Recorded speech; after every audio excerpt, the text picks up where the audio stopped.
నమస్కారం. ప్రస్తుతం ఇది ఒక హాట్ టాపిక్ నడుస్తూ ఉన్నది.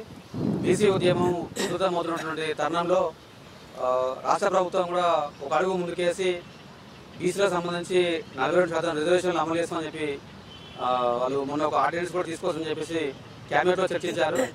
దానికి సంబంధించినటువంటి అంశాల గురించి మనతోని బీసీ ఉద్యమంలో గత ఎంతో కాలంగా పనిచేసినటువంటి సోషల్ డెమోక్రటిక్ జేఏసీ చైర్మన్ గారు పోలా జనార్దన్ గారు మనతో ఒకసారి మాట్లాడే ప్రయత్నం. నమస్కారం. ఇప్పుడు బీసీ ఉద్యమం తన సీరియస్గా నడుస్తున్నటువంటి సందర్భంలో రాష్ట్ర ప్రభుత్వము 42% రిజర్వేషన్లు కల్పిస్తామని చెప్పేసి ఆల్రెడీ కామారెడ్డి డిక్లరేషన్ను ఇక్కడ ఇంప్లిమెంట్ చేస్తామని చెప్పేసి మాట్లాడి ఒక ఆర్డినెన్స్ తీసుకొస్తుందని చెప్పేసి కేబినెట్లో మాట్లాడారు. దాని సందర్భంలో మరి ఇప్పుడు దాని ద్వారా ఆర్డినెన్స్ తీసుకురావడం వల్ల బీసీల సమస్యలు పరిష్కారం అవుతాయా? వచ్చే ఎన్నికల్లో ఇంప్లిమెంటేషన్ అవుతుందా? 42% రిజర్వేషన్లు అమలు అవుతాయా? మీరు దీన్ని ఎట్లా చూస్తారు? అసలు ఆర్డినెన్స్ అనేది సరే మొన్న కేబినెట్ సమావేశం ఏర్పాటు చేసి ఆర్డినెన్స్ తీసుకురావడం కోసం తీర్మానం చేసుకున్నారు, అంటే నిర్ణయం తీసుకున్నారు. ఆ తీసుకున్న నిర్ణయం జరిగిన చర్చ వాళ్ళు చూపుతున్నటువంటి చొరవ దాన్ని ఆహ్వానిస్తున్నాం, దాన్ని గౌరవిస్తున్నాం.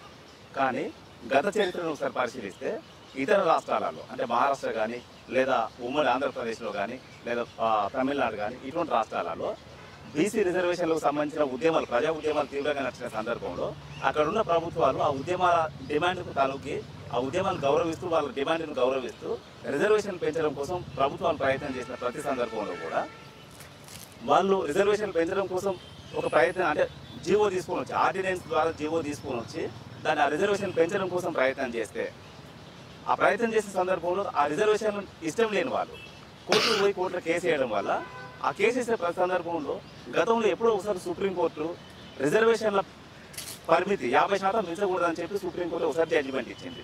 ఆ జడ్జిమెంట్ ఆధారం చేసుకొని రిజర్వేషన్ పెంచాలని ప్రయత్నం చేసిన ప్రతి సందర్భంలో కోర్టులు కొట్టివేయడం జరుగుతుంది. అట్లా మహారాష్ట్రలో కొట్టేసిండ్రు, తర్వాత తమిళనాడులో కొట్టేసిండ్రు, ఆంధ్రప్రదేశ్లో కొట్టేసిండ్రు, మన బీహార్లో కూడా కొట్టేసిండ్రు. కాబట్టి ఆర్డినెన్స్ ద్వారా లేదా జీవోల ద్వారా రిజర్వేషన్ పెంచితే వాళ్ళు ఎవరు కోర్టుకు పోకపోతే అది అమలవుతుంది. కానీ ఎవరు కోర్టుకు పోయి కోర్టులో కేసేసినా కూడా దాన్ని కొట్టేసే ప్రమాదం ఉన్నది.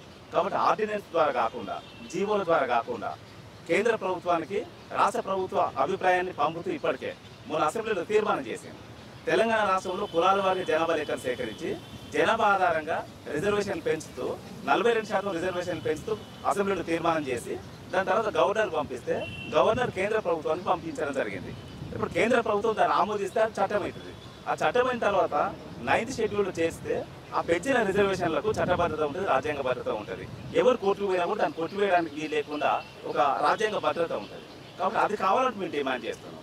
దానికి బదులుగా ఆర్డినెన్స్ తీసుకొస్తే లేదా జీవో ద్వారా రిజర్వేషన్లు పెంచితే అది ఎప్పుడైనా కొట్టేసే ప్రమాదం ఉన్నది. కాబట్టి ఆ ప్రమాదంలోకి పోయే కంటే ముందు జాగ్రత్తగా ఈ నిర్ణయాలు తీసుకుంటే బాగుంటుందని చెప్పి మేము డిమాండ్ చేస్తున్నాం, రాష్ట్ర ప్రభుత్వానికి విజ్ఞప్తి చేస్తున్నాం. మీరేమో కేంద్రం చట్టం తీసుకొస్తే సమస్య పరిష్కారం అవుతుందని చెప్పేసి మీరు మాట్లాడుతున్నారు. మరి ఈ సందర్భంలో కేంద్ర ప్రభుత్వం అసలు బీసీ రిజర్వేషన్లకు అనుకూలంగా ఉన్నదా? ఒకవేళ కాంగ్రెస్ ప్రభుత్వం ఇక్కడ అనుకూలంగా ఉన్నట్లయితే కేంద్ర ప్రభుత్వం ఎట్లాంటి ఒత్తిడి తీసుకురావాలి? ఇంకా ఏ పార్టీలు బీసీ ఉద్యమానికి అనుకూలంగా బీసీ రిజర్వేషన్లకు అనుకూలంగా ఉన్నాయి? దీనిపైన మీరు మీ అభిప్రాయం చెప్పండి. ముఖ్యంగా ఇక్కడ రాష్ట్రంలో కాంగ్రెస్ ప్రభుత్వం అధికారంలో ఉన్నది, కేంద్రంలో బీజేపీ ప్రభుత్వం అధికారంలో ఉన్నది. కేంద్రంలో అధికారంలో ఉన్న బీజేపీ ప్రభుత్వము తెలంగాణ రాష్ట్రంలో బీజేపీ అధికారంలోకి వస్తే బీసీని ముఖ్యమంత్రిని చేస్తామని హామీలు ఇస్తూ అనేక మీటింగ్లు అనేక ప్రకటనలు చేయడం జరిగింది. గత అసెంబ్లీ ఎన్నికలప్పుడు కూడా ఆ ప్రకటన చేసే ఎన్నికల్లోకి వచ్చింది. ఆ ఎన్నికల్లోకి వచ్చిన సందర్భంలో బీసీలు స్పందించి బీజేపీ కూడా పెద్ద ఎత్తున ఓట్లు వేస్తే దాని ఫలితంగా 8 అసెంబ్లీ సీట్లు వచ్చినాయి. దాని తర్వాత జరిగిన పార్లమెంట్ ఎన్నికల్లో కూడా 8 పార్లమెంట్ సీట్లు కూడా వచ్చినాయి. దాన్ని బీజేపీ కేంద్ర ప్రభుత్వం దాన్ని పరిగణలోకి తీసుకొని వెంటనే ఈ సమస్యను పరిష్కరించడం కోసము చొరవ తీసుకోవాలి. నిజానికి బీజేపీ కేంద్ర ప్రభుత్వం రాష్ట్రానికి వచ్చిన ప్రతి సందర్భంలో కేంద్ర నాయకత్వం, పార్టీ నాయకత్వం కావచ్చు, ప్రభుత్వ నాయకత్వం కావచ్చు, ఎవరైనా ఇక్కడికి వచ్చినప్పుడు బీసీలకు మేము ప్రాధాన్యత ఇస్తాం, బీసీని ముఖ్యమంత్రిని చేస్తామని చెప్పి హామీ ఇస్తున్నారు. కానీ రాష్ట్ర ప్రభుత్వం 42% రిజర్వేషన్లను ఇస్తామని హామీ ఇస్తూ అసెంబ్లీలో తీర్మానం చేసి కేంద్ర ప్రభుత్వాన్ని పంపిస్తే దాన్ని ఆమోదిస్తలేదు. నిజానికి కేంద్ర ప్రభుత్వానికి ఆ చిత్తశుద్ధి ఉంటే రాష్ట్ర ప్రభుత్వం పంపించినటువంటి 42% రిజర్వేషన్లు ఏవైతే ఉన్నాయో ఆ రిజర్వేషన్లను ఆమోదిస్తే ఇక్కడున్న బీసీలకు కేంద్ర ప్రభుత్వం మీద విశ్వసనీయత పెరుగుతుంది. దాన్ని ఆమోదించకుండా పెండింగ్లో పెడితే ఆ విశ్వసనీయత తగ్గుతుంది. బీజేపీ ప్రభుత్వాన్ని కానీ బీజేపీ పార్టీని కానీ నమ్మే పరిస్థితి ఉండదు. కాబట్టి దాని మీద వెంటనే వాళ్ళు నిర్ణయం తీసుకోవాలని డిమాండ్ చేస్తున్నాం. ఇప్పటి వరకు రాష్ట్రంలో కాంగ్రెస్ ప్రభుత్వం చొరవ తీసుకొని అసెంబ్లీలో తీర్మానం పెట్టినప్పుడు ఈ రాష్ట్రంలో అధికారం పంచుకున్నటువంటి అన్ని పార్టీలు కూడా దాన్ని ఆమోదిస్తూ అన్ని పార్టీల ఎమ్మెల్యేలు దాని మీద సంతకం చేయడం జరిగింది. అంతవరకు అది బాగానే ఉన్నది. కానీ కేంద్ర ప్రభుత్వాన్ని ఒప్పించడం కోసము ఏ పార్టీ కూడా చొరవ తీసుకొని పనిచేస్తలేదు అనేది ఈ గడిచిన 4 నెలలు లేదా 5-6 నెలలుగా జరుగుతున్నటువంటి రాజకీయ ప్రక్రియను చూస్తే మనకు అర్థమవుతున్నది. కాంగ్రెస్ ప్రభుత్వం ఒకసారి ఢిల్లీకి పోయి శ్రీనివాస్ గౌడ్ నాయకత్వంలో ఢిల్లీలో ఒక మీటింగ్ ఏర్పాటు చేసి కాంగ్రెస్ పార్టీకి సంబంధించిన వాళ్ళందరూ ఢిల్లీకి పోయి అదే మరి దేశవ్యాప్తంగా ఉన్నటువంటి ప్రాంతీయ పార్టీల ప్రతినిధులను అంటే బీసీ రిజర్వేషన్లకు మద్దతుగా ఉన్నటువంటి అన్ని పార్టీల నాయకులను పిలిస్తే అక్కడ దాదాపు 34 మంది ఎంపీలు వచ్చిండ్రు, ఒక 10 రాజకీయ పార్టీలకు సంబంధించిన ప్రతినిధులు వచ్చిండ్రు. దాంట్లో రాష్ట్ర ముఖ్యమంత్రి గారు రేవంత్ రెడ్డి గారు అక్కడ ఉండి ఆ సమావేశాన్ని చూసుకొని దాన్ని పర్యవేక్షణ చేసి ఇక్కడికి రావడం జరిగింది. దాని కొనసాగింపుగా నేను ఇక్కడ డిమాండ్ చేసేది ఏంటంటే బీసీ సంఘాల వాళ్ళు లేదా కుల సంఘాల వాళ్ళు సమావేశాలు ఏర్పాటు చేసినప్పుడు ఇతర పార్టీల ప్రతినిధులను ఇన్వైట్ చేసినప్పుడు మేము సమావేశాలకు ఇన్వైట్ చేస్తే దానికి మద్దతుగా వాళ్ళు మాట్లాడుతూ పోతున్నారు. కానీ వాళ్ళు వాళ్ళ పార్టీల నుండి రాజకీయ కార్యక్రమాలు తీసుకుంటలేరు. నిజంగా బీసీల పట్ల వాళ్ళకి చిత్తశుద్ధి ఉంటే ఆ పార్టీ నాయకత్వాలకు బీసీ రిజర్వేషన్ల పట్ల చిత్తశుద్ధి ఉంటే పార్టీల నుండి రాజకీయ కార్యక్రమాలు ఎదురు చేస్తలేరు. ఇప్పటిదాకా జరిగిన మీటింగ్లన్నీ కూడా బీసీ సంఘాలు లేదా బీసీ కుల సంఘాలు నిర్వహించే సమావేశాల గురించి మద్దతు చెప్పిపోయింది. కానీ ఏ పార్టీ కూడా తన రాజకీయ కార్యక్రమంలో దీన్ని భాగం చేసుకోలేదు. టీఆర్ఎస్ పార్టీ నుండి కార్యక్రమాలు తీసుకోలేదు, కాంగ్రెస్ పార్టీ నుండి కార్యక్రమాలు తీసుకోలేదు, తర్వాత తెలుగుదేశం పార్టీ నుండి కార్యక్రమాలు తీసుకోలేదు, బీజేపీ నుండి కార్యక్రమాలు తీసుకోలేదు, చివరికి సిపిఐ సిపిఎం లాంటి పార్టీల నుండి కూడా కార్యక్రమాలు తీసుకోలేదు. తెలంగాణ ఉద్యమ కాలంలో తెలంగాణ చేసిన నాయకత్వం వహించిన కోదండరామరెడ్డి సారు తెలంగాణ జనసంస్థ పార్టీ పెట్టిన తర్వాత నిజానికి తెలంగాణ ఉద్యమ కాలంలో మా నినాదం ఉండే పైసలు భాగస్వామ్యం, పాలనలో భాగస్వామ్యం అని. కులాల వారిగా కుల జనాభా ఆధారంగా భాగస్వామ్యం ఉండాలి, సంపదను కూడా అన్ని కులాల వాళ్ళు అందరు ప్రజలందరూ కూడా పంచుకునే విధంగా ఉండాలని చెప్పి దాని ఒక ప్రధాన ఎజెండాగా పెట్టి మేము ప్రచారం చేస్తూ పోయినాం. తెలంగాణ ఉద్యమ కాలం అంతా కూడా దాని చర్చకు పెడుతుపోయినాం. కానీ తెలంగాణ రాష్ట్రం వచ్చిన తర్వాత తెలంగాణ జనసంస్థ పేరుతో ఒక రాజకీయ పార్టీ పెట్టుకున్న కోదండరాం సారు ఇప్పటివరకు దాని మీద స్పందన లేదు, దాని మీద రాజకీయ కార్యక్రమం లేదు. ఎందుకు లేదని చెప్పి సార్ను కూడా నేను ఈ సందర్భంగా నేను క్వశ్చన్ చేస్తున్నా. ఎందుకంటే ఉద్యమ కాలంలో ఉద్యమానికి నాయకత్వం వహించిన కోదండరాం సారు తెలంగాణ రాష్ట్రం వచ్చిన తర్వాత 42% రిజర్వేషన్ల మీద కానీ లేదా బీసీలకు బడ్జెట్ కేటాయింపుల విషయంలో కానీ బీసీలకు విద్యా ఉద్యోగ రంగాల్లో రిజర్వేషన్ల విషయంలో కానీ ఏ విషయంలో కూడా తెలంగాణ సమితి నుండి కూడా రాజకీయ కార్యక్రమం లేదు. కాబట్టి ఈ సందర్భంగా నేను గుర్తు చేసేది ఏంటంటే ఏ రాజకీయ పార్టీ కూడా బీసీలకు సంబంధించి ఒక స్పష్టమైన రాజకీయ కార్యక్రమాన్ని ప్రకటిస్తలేదు, ఆ రాజకీయ కార్యక్రమాల్ని ప్రజలకు ఇస్తలేదు. కాబట్టి ఈ సందర్భంగా అందరినీ కూడా గుర్తు చేస్తున్నాము, మీరు మీ పార్టీలలో మీరు మీ బాధ్యతలు నిర్వర్తించండి, ప్రజల్లోకి రండి, ప్రజల భాగస్వామ్యాన్ని తీసుకోండి, ప్రజలకు నాయకత్వం వహించండి. మెజారిటీ ప్రజల సమస్యల పరిష్కారం కోసం పార్టీ ఎజెండా ఫిక్స్ చేసుకొని పనిచేస్తే మంచి ఫలితాలు వస్తాయని నేను ఆశిస్తున్నాను. రాహుల్ గాంధీ గారు సామాజిక న్యాయానికి కట్టుబడి ఉంటున్నారని చెప్పేసి ఒక చర్చ జరుగుతూ ఉన్నది, ప్రచారం కూడా ఉన్నది. మరి ఇక్కడ తెలంగాణ రాష్ట్రంలో కాంగ్రెస్ పార్టీ ఇక్కడ సామాజిక న్యాయాన్ని ఇంప్లిమెంట్ చేస్తున్నట్టు మీ పరిశీలనలో ఏమైనా ఉన్నదా? రాహుల్ గాంధీ కన్యాకుమారి నుండి కాశ్మీర్ వరకు 4500 కిలోమీటర్ల పాదయాత్ర చేసినప్పుడు ఆ పాదయాత్ర పొడుగున రోజు సామాజిక న్యాయం ఎజెండాగానే తన ఉపన్యాసాలు కొనసాగిస్తూ పోయింది. 4500 కిలోమీటర్ల పాదయాత్ర చేసినప్పుడు దాదాపు ఆ కాలం అంతా కూడా దాని మీద చర్చ పెడుతూ పోయింది. ఆ తర్వాత జరిగిన అనేక రాజకీయ కార్యక్రమాలలో కూడా రాష్ట్ర వ్యాప్తంగా జరిగే ప్రతి రాజకీయ కార్యక్రమంలో ప్రతి సమావేశంలో ప్రతి ప్రెస్ మీట్లో రాహుల్ గాంధీ గారు ఇదే విషయాన్ని ప్రస్తావిస్తూ ప్రధాన ఎజెండాగా పెడుతూ డిమాండ్ చేస్తూ వస్తున్నారు. రాహుల్ గాంధీ గారు పెట్టేటువంటి చర్చను మేము గౌరవిస్తున్నాం, మేము ఆహ్వానిస్తున్నాం, రాహుల్ గాంధీని మేము స్వీకరిస్తున్నాం. కానీ అదే సందర్భంలో కాంగ్రెస్ పార్టీ అధికారంలో ఉన్న తెలంగాణ రాష్ట్రంలో కానీ కర్ణాటక రాష్ట్రంలో కానీ హిమాచల్ ప్రదేశ్లో కానీ దాన్ని అమలు చేయడం కోసం చిత్తశుద్ధి ఎందుకు చూపుతలేరు అనేది రాహుల్ గాంధీని కూడా ఈ సందర్భంగా ప్రశ్నిస్తున్నాం.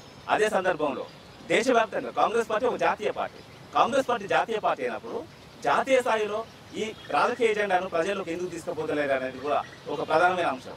ఒక రాహుల్ గాంధీ మాట్లాడేప్పుడు మాత్రమే సామాజిక న్యాయాన్ని ఎజెండాగా పెట్టి మాట్లాడుతున్నారు. కానీ మిగతా కాంగ్రెస్ పార్టీ నాయకులు, అది ఏఐసీసీ నాయకులు కావచ్చు, పీసీసీ నాయకులు కావచ్చు, ఇతర రాష్ట్రాలలో ఉన్నటువంటి పార్టీల నాయకులు కూడా కావచ్చు, వాళ్ళు ఈ అంశాన్ని ప్రధాన ఎజెండాగా నెత్తి మీద పెట్టుకుని ఎందుకు పనిచేస్తలేరు అనేది ఒక ప్రధానమైన ప్రశ్న. లేదా దాని మీద మేము చర్చ కూడా పెడుతున్నాం, క్వశ్చన్ చేస్తున్నాం.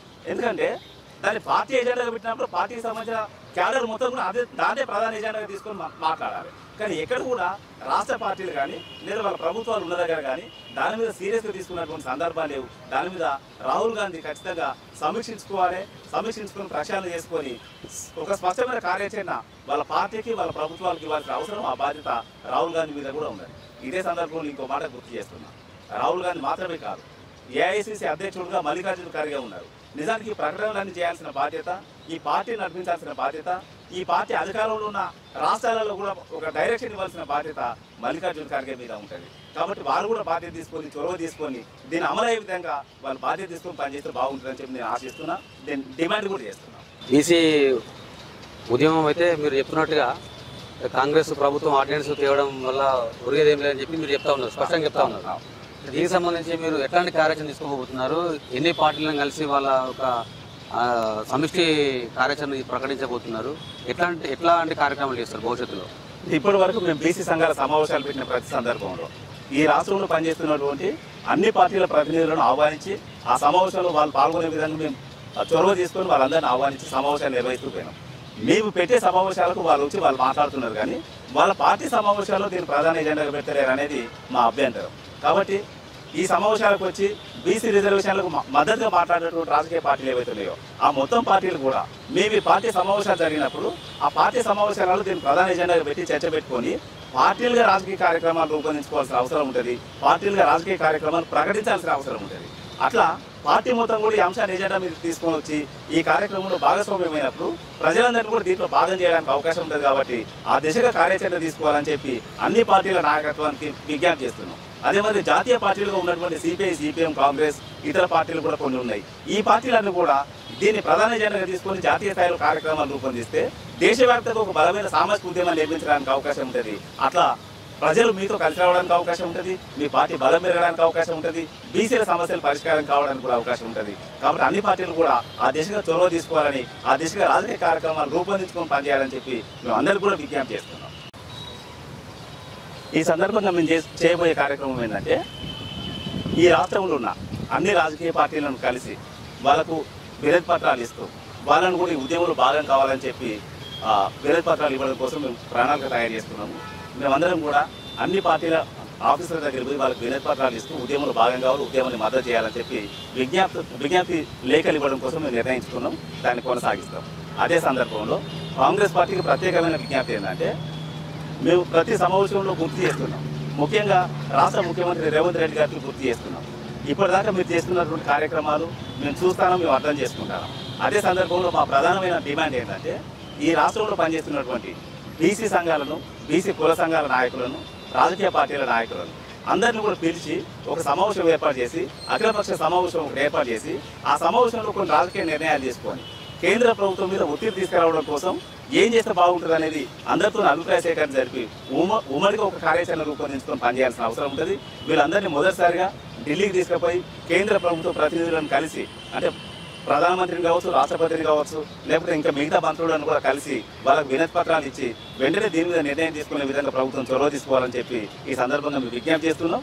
అదే సందర్భంలో ఇంకో మాట గుర్తు కూడా చేస్తున్నాం.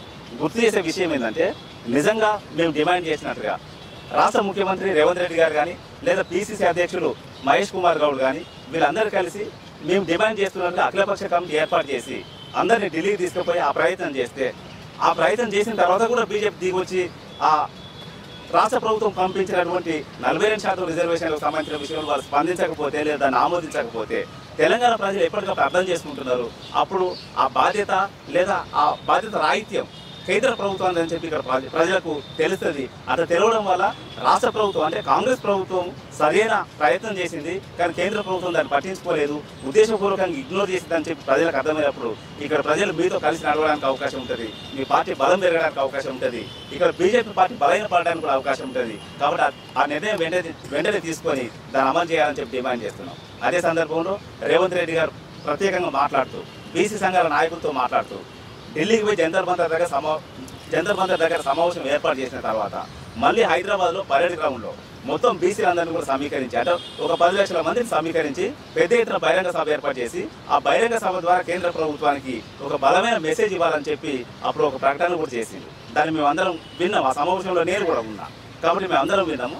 ఆ చేసిన ప్రకటన ఆధారంగా ఇప్పటికైనా కూడా పరేడ్ గ్రౌండ్లో పెద్ద ఎత్తున 10 లక్షల మందిని సమీకరించి పెద్ద ఎత్తున బహిరంగ సభ ఏర్పాటు చేస్తే అది కేంద్ర బీజేపీ ప్రభుత్వానికి ఒక అల్టిమేటం ఇచ్చినట్టు ఉంటుంది. కాబట్టి వెంటనే ఆ నిర్ణయం తీసుకోవాలని చెప్పి దాన్ని అమలు చేయాలని చెప్పి రాష్ట్ర ప్రభుత్వాన్ని, తర్వాత కాంగ్రెస్ పార్టీని కూడా డిమాండ్ చేస్తున్నాం. అదే సందర్భంలో బీజేపీకి సంబంధించిన విషయంలో కూడా ఈ రాష్ట్రంలో 8 మంది ఎమ్మెల్యేలు ఉన్నారు, 8 మంది ఎంపీలు ఉన్నారు. ఈ ఎమ్మెల్యేలు, ఎంపీలు వీళ్ళందరూ కూడా కలిసి కేంద్ర ప్రభుత్వంతో కొట్లాడి ఈ 42% రిజర్వేషన్లకు సంబంధించి తాడో పేడు తేల్చుకుని రావాల్సిన అవసరం, ఆ బాధ్యత ఈ తెలంగాణ రాష్ట్రానికి సంబంధించిన బీజేపీ పార్టీ మీద, తర్వాత బీజేపీ ప్రజాప్రతినిధుల మీద కూడా ఉన్నది. వాళ్ళు కూడా బాధ్యత వహించాలని చెప్పి సందర్భంగా విజ్ఞప్తి చేస్తున్నా. అదే సందర్భంలో బీజేపీకి సంబంధించి కేంద్ర ప్రభుత్వంలో 27 మంది మంత్రులు ఉన్నారు, అంటే సహాయ మంత్రులు 27 మంది ఉన్నారు. ఆ 27 మంది మంత్రులను కలిసి వాళ్ళకందరూ కూడా వినతి పత్రాలు ఇచ్చి వాళ్ళందరూ కూడా ఈ 42% రిజర్వేషన్లకు మద్దతు చేసే విధంగా వాళ్ళందరూ ఉద్యమంలో కలుపుకొని రావాలి. ఇక్కడ రాష్ట్రం నుండి ప్రాతినిధ్యం వహిస్తున్నటువంటి 8 మంది ఎంపీలు, 8 మంది ఎమ్మెల్యేలు, వీరితో పాటుగా దేశవ్యాప్తంగా బీజేపీ నుండి ప్రాతినిధ్యం వహిస్తున్నటువంటి బీసీ ఎంపీలు ఎవరైతే ఉన్నారో, బీసీ ఎంపీలు, సహాయ మంత్రులు, వాళ్ళందరూ కూడా కలిసి ఒక సమావేశం ఏర్పాటు చేసి కేంద్ర ప్రభుత్వంతో మాట్లాడి వెంటనే 42% రిజర్వేషన్లు అమలయ్యే విధంగా మీరు చొరవ తీసుకోవాలి, చొరవ తీసుకొని దాన్ని సాధించుకొని రావాలని చెప్పి మేము డిమాండ్ చేస్తున్నాం. అట్లా సాధించుకొని రాకపోతే, మీరు చొరవ తీసుకోకపోతే, ఈ సమావేశాలు ఏర్పాటు చేసుకోకపోతే, లేదా ఈ రాజకీయ కార్యక్రమాలు ప్రకటించకపోతే ఇక్కడ ఈ రాష్ట్రానికి సంబంధించిన బీజేపీ పార్టీ, బీజేపీ నుండి ప్రాతినిధ్యం వహిస్తున్న ఎమ్మెల్యేలు, ఎంపీలు అందరూ కూడా బీసీ సమాజానికి ద్రోహం చేసినట్టుగానే మేము భావించాల్సి వస్తుంది. అట్లా భావించినప్పుడు ఈ సమాజంలో మెజారిటీ ప్రజలు ఉన్నటువంటి బీసీలందరూ బీజేపీకి దూరం అయితే మీ రాజకీయ ప్రాతినిధ్యం ఏమైతుందో చెప్పి ఒకసారి ఆలోచించుకోండి. ఒక హెచ్చరికగా చెప్తున్నాం, మీరు బాధ్యత వహించాలి, దాన్ని సాధించాల్సిన బాధ్యత కూడా మీ మీద ఉన్నది. ఎందుకంటే మీ ప్రభుత్వం కేంద్రంలో ఉన్నది కాబట్టి ఆ బాధ్యత మీదే మీరు దాన్ని సాధించి పెట్టాలని మేము డిమాండ్ చేస్తున్నాం. ఇంతకుముందు కేంద్రము ఈడబ్ల్యూఎస్ తీసుకొచ్చింది, మరి ఇప్పుడు బీసీలకు సంబంధించిన సమస్య ఎట్లా పరిష్కారం అవుతుంది? మరి కేంద్రంతో మీరు ఎట్లా ఏ రకంగా ఒత్తిడి తీసుకొస్తారు? దీన్ని ఈడబ్ల్యూఎస్ను బీసీ రిజర్వేషన్ ఎట్లా చూస్తారు అసలు? కేంద్ర ప్రభుత్వం దృష్టికి తీసుకొచ్చే ప్రధానమైన అంశం ఏంటంటే ఈడబ్ల్యూఎస్ రిజర్వేషన్లకు సంబంధించి ఈ దేశంలో ఉన్నటువంటి ఎఫ్సీలకు సంబంధించిన విషయంలో, ఎఫ్సీలలో పేదవాళ్ళు ఉన్నారు, సుమారుగా 10% పేదవాళ్ళు ఉన్నారు. వాళ్ళకు కూడా రిజర్వేషన్ కల్పించాలనే ఉద్దేశంతో కేంద్ర ప్రభుత్వము పార్లమెంట్లో బిల్లు పెట్టి ఈడబ్ల్యూఎస్ రిజర్వేషన్లను అమల్లోకి తీసుకొని వచ్చింది. నిజానికి ఈడబ్ల్యూఎస్ రిజర్వేషన్లకు సంబంధించి తెలంగాణ రాష్ట్రంతో పాటుగా దేశంలో ఏ రాష్ట్రంలో కూడా లేదా దేశవ్యాప్తంగా ఎక్కడ కూడా మాకు రిజర్వేషన్లు కావాలని చెప్పి ఎవరు కూడా పోరాటం చేయలేదు. ఎవరు పోరాటం చేయకపోయినా కేంద్ర ప్రభుత్వం చొరవ తీసుకొని కల్పించుకొని ఎఫ్సీలలో ఉన్న పేదవాళ్ళకు రిజర్వేషన్ కల్పించడం కోసం ఈడబ్ల్యూఎస్ రిజర్వేషన్ తీసుకొని వచ్చింది. ఆ రిజర్వేషన్ తీసుకొని వచ్చినప్పుడు ఒకరోజు లోక్సభలో, 2 రోజులు రాజ్యసభలో, 3వ రోజు రాష్ట్రపతి ఆమోదం. 3 రోజులలో మొత్తం దాని ఆమోదం పొంది అది చట్ట రూపం తీసుకున్నది. దాన్ని మొట్టమొదటిసారి అమలులోకి తీసుకొచ్చిన రాష్ట్రం తెలంగాణ రాష్ట్రం. కేసీఆర్ ముఖ్యమంత్రి ఉన్నప్పుడు తెలంగాణ రాష్ట్రంలో మొదటిసారిగా 10% రిజర్వేషన్లు మా రాష్ట్రంలో అమలు చేస్తామని చెప్పి హామీ ఇచ్చి దాన్ని అమలు కూడా చేయడం జరిగింది. అదే పద్ధతిలో కేంద్ర ప్రభుత్వము ఈడబ్ల్యూఎస్ రిజర్వేషన్ తీసుకొచ్చే విషయంలో తీసుకున్న చొరవ, దశాబ్దాలుగా మాకు రిజర్వేషన్ కావాలని చెప్పి మేము పోరాటాలు చేస్తుంటే మీరు ఎందుకు పట్టించుకుంటలేరని మేము ప్రశ్నిస్తున్నాం. నిజానికి ఈ దేశంలో మెజారిటీ ప్రజలు బీసీలు, సుమారు 50-60% బీసీలు ఉంటారు. ఈ మెజారిటీ ప్రజల రిజర్వేషన్లను పట్టించుకొని కేంద్ర ప్రభుత్వము మైనార్టీ ఉన్నటువంటి ఎఫ్సీలలో ఒక 10% పేదలకు రిజర్వేషన్ కల్పించడం కోసం మీరు చొరవ తీసుకున్న తీరు ఏదైతున్నదో అది చాలా అభ్యంతరకరంగా ఉన్నది. ఎందుకంటే ఎఫ్సీలకు 10% రిజర్వేషన్ కల్పించాల్సిన మా సంబంధం లేని విషయం, కానీ మెజారిటీ ప్రజలైన బీసీలకు రిజర్వేషన్ ఎందుకు కల్పిస్తలేరు అనేది ప్రధానమైన ప్రశ్నగా మేము ముందు పెడుతున్నాం.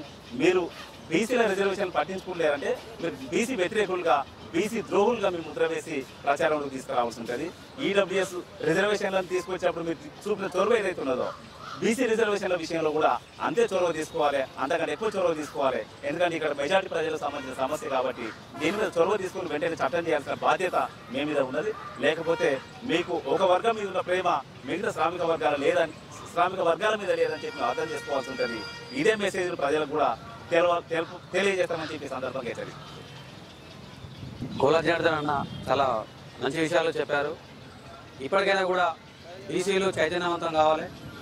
అదేవిధంగా రాజకీయ పార్టీలపైన ఒత్తిడి తీసుకొచ్చి రాజకీయ కార్యక్రమాలు కూడా బీసీలకు రిజర్వేషన్ అమలయ్యే విధంగా కేంద్ర ప్రభుత్వం పైన ఒత్తిడి తీసుకొచ్చి ఒక చట్టాన్ని తీసుకొస్తేనే ఈ సమస్య పరిష్కారం అని చెప్పేసి అన్నగారు చెప్తా ఉన్నారు. ఆ ప్రకారంగా కూడా బీసీలందరూ కూడా చైతన్యమై రాజకీయ పార్టీలను ఒత్తిడి తీసుకురావాలని చెప్పేసి రిపబ్లిక్ మీడియా నుంచి మేము కూడా కోరుతా ఉన్నాం. జనార్దన్ నాకు ధన్యవాదాలు. Thank you. ధన్యవాదాలు.